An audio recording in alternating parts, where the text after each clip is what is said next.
Hi అండి, అందరికీ నమస్కారం. Welcome back our channel. Long video చేసి చాలా డేస్ అవుతుంది, కానీ నాకు తెలిసిన ఇన్ఫర్మేషన్ మీకు తెలియజేయాలని ఈ వీడియో అయితే చేస్తున్నాను. చాలా డేస్ అయింది, కానీ అంటే ఇది తెలిసి నాకు ఒక 1 వీక్ అవుతుంది.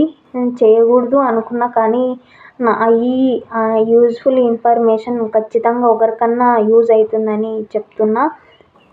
కల్లాపి పొడి మనం చాలా అంటే ప్రతి మహిళ శుక్రవారం, సోమవారం, శనివారం వచ్చిందంటే కల్లాపి పొడి, సౌభాగ్య పొడి అని ఏవేవో బ్రాండ్స్తో మనమైతే అది ఉపయోగిస్తూ ఉంటాము.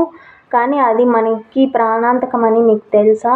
చాలా దగ్గరలో అంటే ప్రొద్దుటూరులో 8 మంది మహిళలు ఈ కల్లాపి పొడి ద్వారా అఘాయిత్యం చేసుకొని బలవన్మరణానికి పాల్పడ్డారు.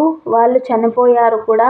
సో అంటే చనిపోయే అంత డేంజర్ అంటే మనం వాడుతుంటే మనకి ఖచ్చితంగా మన బాడీలోకి అది వెళ్ళి మనకు కూడా ఏదో ఒక రోజు దానివల్ల హానికరమైతే జరుగుతుంది.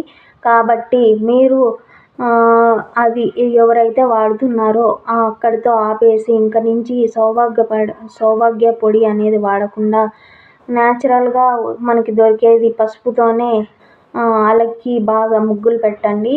సౌభాగ్య పొడి అయితే వాడకండి.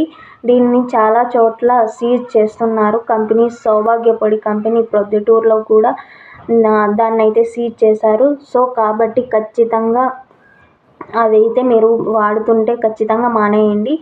దానివల్ల ఒక్కొక్క ఆర్గాన్కి వెళ్ళి డ్యామేజ్ చేసే అవకాశం కూడా ఉందంట. క్యాన్సర్ కూడా వచ్చే అవకాశం ఉందంట. సో కాబట్టి కెమికల్ పౌడర్ని అయితే వాడకండి. దాంట్లో ఆర్గాన్ అనేది ఉంటుంది కాబట్టి సో అది వాడకండి. దానివల్ల చాలా నష్టపోతాం. సో కాబట్టి అదే ఈ వీడియో చూసిన వాళ్ళు కొందరైనా మానేస్తారు. దీనివల్ల యూజ్ అవుతుందని నేను అనుకుంటున్నా. నా వీడియో మీకు నచ్చితే తప్పకుండా లైక్ చేసి, షేర్ చేసి, సబ్స్క్రైబ్ అయితే చేసుకోండి. మీకు ఉపయోగపడే వీడియోస్తో మళ్ళీ మీ ముందుకు వస్తా. నమస్కారం.